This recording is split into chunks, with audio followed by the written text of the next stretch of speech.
Hi, and welcome to another episode of Hot Takes with me, the Silver Fox. And the race is on. Who will replace Nicola Sturgeon as the new SNP leader and become the First Minister of Scotland? Nobody knows because nobody has officially thrown their hat into the ring. But we will be taking a look at the people who are likely to have a go at this. Although it must be said that John Swinney has allegedly ruled himself out. I say allegedly. He has ruled himself out. He won't be standing. But I say allegedly because I don't think it's a case of him wanting to not stand. I think it's being forced upon him by people in the party saying, John, for God's sake, you cannot stand.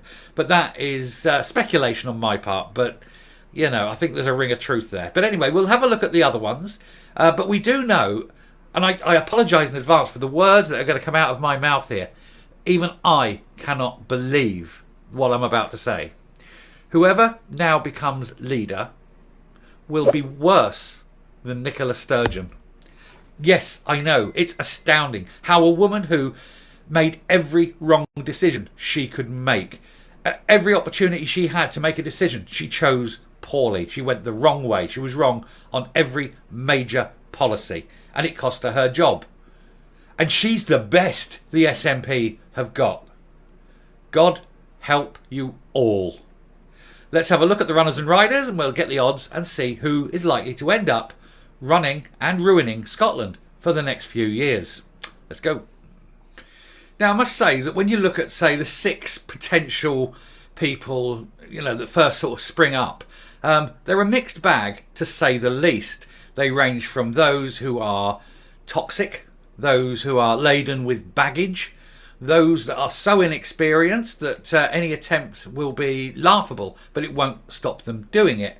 There's 1 or 2 potentials, we will say, but they are, on the whole, not a great selection. None of them are really stand-out politicians.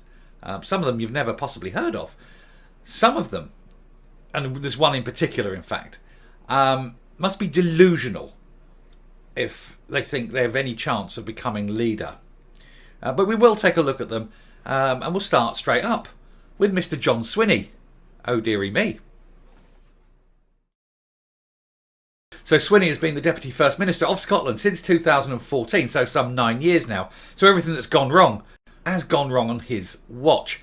After the 2014 referendum, Salmond resigned as leader, and Swinney was seen as a likely candidate, but he unreservedly ruled himself out for a second bid because he'd already lost one, and so he decided not to go, and he endorsed Nicola Sturgeon. So he has got that going against him before he even starts. He was the Education Secretary between 2016 and 2021 and oversaw a complete failure of the education system in Scotland. In 2020 there was the SQA exam controversy where he was subjected to a vote of no confidence in Parliament with his performance as Secretary for Education. He was saved just, but it was an absolute nightmare for the education system in Scotland when he brought these changes in to try and help disadvantaged pupils, poorer backgrounds, that sort of thing, and actually made the situation worse because, like Sturgeon, given any opportunity to change things, he always checks for the wrong box. In 2021 he was a second vote of no confidence. He managed to just save his arse by about 6 votes on that one, and he was dealing with harassment complaints in Parliament, and failed twice to publish legal advice that was requested by the committee, and they failed twice to publish it after votes, wouldn't do it, and there was a vote of no confidence, but again, like I say, just about saved his bacon. And the Audit Scotland in March 21 also concluded the results of Swinney's efforts to reduce poverty-related attainment gap in Scotland were fail. They fell short of the aims, and improvement needed to happen. And then it didn't. And so the actual gap between rich and poor in Scotland in terms of education is bigger than it has ever been in history. He was urged, of course, to replace the secretary. Following the 2021 Scottish Parliament election, Labour urged Followed the election in 2021, Labour wanted Sturgeon to replace Swinney as Cabinet Secretary of Education because he was so bad. They felt that they had to intervene in another party's sort of selection process to try and do some good, to try and save the Scottish education system. Of course, Sturgeon didn't. She refused because why not? She's not going to do anything that helps, aids or improves the lives of anyone in Scotland. But that's who he is. So he's a failure. He's a serial failure. And he's ruling himself out because he knows he has no chance whatsoever. And even if he was elected leader, the public would be completely against him. So that's Swinney out of the way then. So you have Angus Robertson, and what's the best you can say about him? Failed in Westminster, try Edinburgh. He is an experienced, to be fair, he is an experienced politician.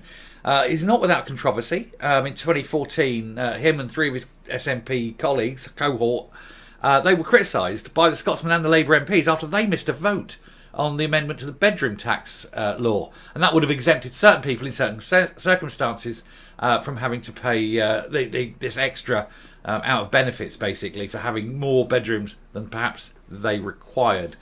And it was very controversial that he missed it, and it meant that the law went through.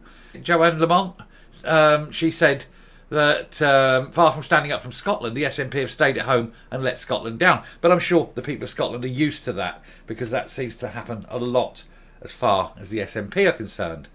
Another one was ahead of the selection process for Edinburgh Central. The SNP National Exec announced that any MP chosen as a candidate for Holyrood would be obliged to resign from Westminster ahead of that election. And some considered the rule change as deliberate stitch-up by the SNP to stop Joanna Cherry, a critic of the party leadership, from winning the party's nomination for the seat and to boost the candidacy of Angus Robertson.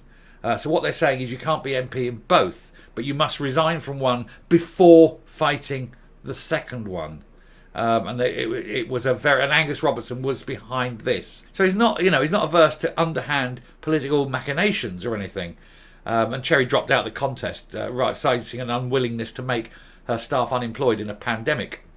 And that's how he got his nomination. But he is a bit of a dodgy one. He's had dodgy expense claims. In 2015, he put claims in nearly £1,200 for a television, £400 for a home cinema, £500 for a bed, £20 for a corkscrew, and £2,500 for a sofa bed. The home cinema was initially denied by the Expenses Office. However, he appealed it and got it. And then his house was having its mortgage paid by the taxpayer as well. So, he is someone with his hand has been caught in the cookie jar. But as a politico, he's got the chutzpah to be leader, I think. But I think he's slightly ingrained with grime, given his history. But hey, you must decide. So that's it out of the way. Let's have a look at who's next. Now we have something rather odd. This is Kate Forbes. Now, she is currently the Cabinet Secretary for Finance. And this is odd in itself. Kate is actually a qualified accountant. And it's not like the SNP to put people in control of areas where they know what they're talking about. Normally, you put in people who know absolutely nothing about the department they're supposed to be running. And so she is there and she's running it. She is quite a capable politician. She's still young, 31. She's not been tarnished yet, I think. But whether she is leadership material remains to be seen. She's very religious, and whilst there's nothing wrong per se about religion, I don't have a problem if people have got a religion, as long as they're not forcing their beliefs on other people. That's absolutely fine. It does mean that her stance will sometimes be led by her beliefs. Again, that may not be an issue a lot of the time, but there are some times when it may well be an issue.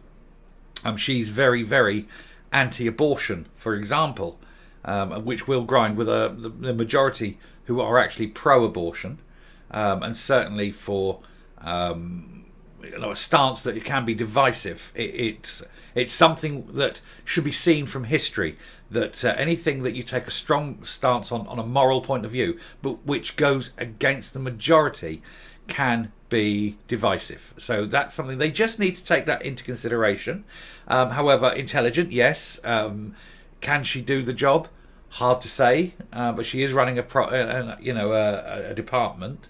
But who knows? Her transgender rights issue is one that is worth a mention. She was very much against the Gender Recognition Act. She stood up against Sturgeon, one of the few that was prepared to do this, prepared to stand up and go against and not toe the party line. So she does have that going for her. So again, you would have to make one judgment against the other. But hey, there she is, and that's really all I can say about her. She's an intelligent, capable woman. She holds the majority view with regards to gender, but is against the majority with regards to abortion. So one will have to be careful about that. And of course, now we come to the one who I described in the intro as delusional. If he thinks he has got any chance whatsoever of being leader, he will be rejected by the public because of the things he has done. First of all, he's a very stupid man. He hasn't got a clue. He looks at the camera when he's asked a hard question, and he's like a rabbit caught in the headlights. He hasn't got an answer, or at least he dare not give the answer he wants to give, because he knows people will reject it. During the time he's been the Cabinet Secretary for Health and Social Care, of course, things have gone from bad to worse to absolute mayhem. He's been re-elected as well after, and it's amazing that this guy has still got a job. I wouldn't put him in charge of a whelk stall. He came in during the pandemic, and he said that 10 children up to the age of 9 had been admitted to Scottish hospitals the previous week because of it, and it turned out that that was crap. It was a lie. He was caught telling lies, and they had the Royal College of Paediatrics and Child Health contradicting him, telling him that they weren't seeing any rise in cases in children, and asked him to stop panicking the public. This is what he does, though, because he's too stupid to realise that every time he opens his mouth and lies, people will check the facts. And he hates people checking facts because it shows him how wrong he is completely. The World Health Organization concluded that 6 of Europe's 10 virus hotspots were in Scotland, Tayside topping the list with 1,002 cases per 100,000 head of the population. That's 1% of the population. And the Scottish the Scottish Government was accused of being totally missing in action after it emerged that First Minister Sturgeon and the Deputy Prime Minister Swinney and Yousaf were all on holiday at the same time. Yousaf said he had promised to take his stepdaughter to Harry Potter World, tweeting that the most important job I have is being a good father, stepfather and husband to my wife and children. Well, if that's the most important job you have, mate, you need to give up your day job, because the people of Scotland voted you in to do a job which you are apparently incapable of doing. But NHS waiting times are another one. In September 21, the average waiting time for an ambulance, never mind getting seen by a doctor, just simply to get an ambulance, was 6 hours. And Yousaf, he asked the public to not call ambulances to help out. People will die. And they did. It was reckless, and it put lives at risk. I mean, it really did.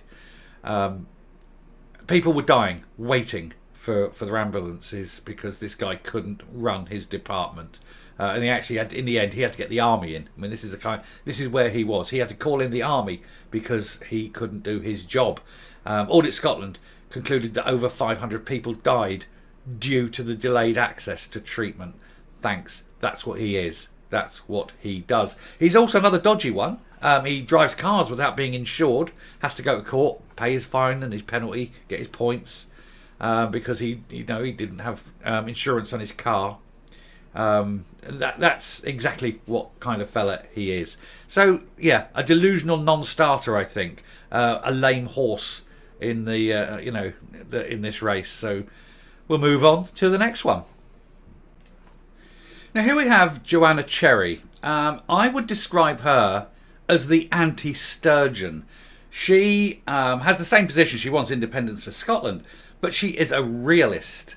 And she knows it isn't going to happen anytime soon. She's also a realist in terms of Brexit.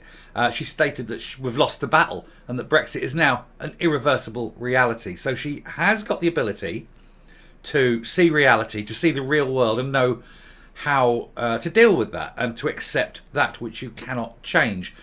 She hasn't got that obsession that drove Sturgeon to the limit and eventually over the edge. She is vehemently and vociferously opposed to the Gender Recognition Act. She is, again, one of those few that stood up and faced down all opposition to her position. She's been accused of being a TERF, strangely, of misogyny, because she was saying that she was against women because trans women are women and therefore she's against women. Being a lesbian herself, she's actually all for women. And as she pointed out once in a conversation, one thing that a woman who is a lesbian doesn't want to find is an unexpected penis. So I can understand her position entirely, because the last thing I would hate to find anywhere near me is an unexpected penis. So we're together on that one. She's a member and supporter of For Women Scotland. She's critical of Stonewall. She wants people to be treated with respect, but she doesn't want people to be herded like cattle because of their views. She is quite vociferous in this. So, given her stance is aligned with the vast majority of the Scottish people, given the fact that she lives in the same world as the rest of us, and given her centrist views on most things, I think personally she represents probably the best person to lead that party. I don't want the SNP to win, but I think that if they're going to have a leader, and that person is going to be running the country de facto, there is no doubt, then you at least need someone who knows the people she is leading, knows what they want, knows more especially what they absolutely need, and knows which matters need to be forgotten about, reversed, and so forth. So I think of all of them, she is probably the better choice. And that's just my personal view. You know, you may have other views, and you're perfectly entitled to have these views, of course. Wouldn't want it any other way. But, you know, you've got to work on the principle that your leader is not a complete moron or completely obsessed on a single topic, or both in some cases. Anyway, there she is. That's what we can say. Let's have a look at the final chancer, and I think the next one is an outside edge, but we will have a look anyway. Now, this is Mary McAllen. She is young, she is inexperienced, but she's enthusiastic, and I think she will throw her hat in the ring just to see how far it can go. Her first job in government, literally, she won her election, and on day one was appointed as Minister for Environment, Biodiversity and Land Reform. So somebody has seen something in her that they're willing to give her a portfolio on day one. So I don't think she'll get it. I mean, seriously, she's too inexperienced. And I don't think she has the backbone or spine just yet for it. But I think she's someone to watch. I think she will rise. She will rise up. And if not this time, I think she'll have a chance at it, possibly in a 3-4 years' time. Because whoever wins this will not be leader for long. Because they will get a trouncing at the next election. And then the knives will be out. And it'll be time for a new leader. And I think she'll have more of a chance there if she can go the next 3-4 years and not completely screw up everything in the way that the SNP seem destined to do. So there you have it, ladies and gentlemen. There you have it. You have a choice to make. Who will be the next leader of the SNP? Now, obviously, only party members will get that choice, and that's fine. That's who it is. But that person will be imposed upon you.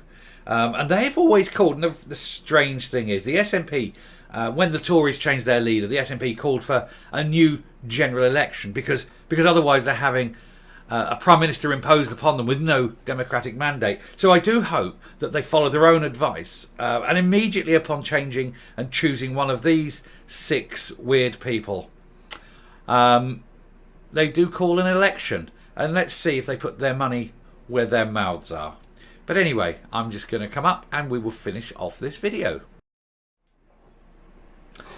Well, you pays your money, you takes your choice. But really, what a choice. They're asking you to pick the most glittery turd. But my money would be on Joanna Cherry, as I've explained. She is the one that at least lives in the real world and has an understanding of the people that she would like to lead. But remember, politicians are all the same, regardless of which party or which, what viewpoint, left, right, or whatever. They're all fundamentally grubby little individuals. So don't trust any of them. Anyway, thanks very much for listening. It's been a long one and you've got to the end, so well done you. If you like what you're seeing here on the channel, do hit that subscribe button. It really, really helps the message to get out. Hit the like, definitely do a share on the video. And until next time, stay safe, stay well. Remember, none of these people care about you. And goodbye.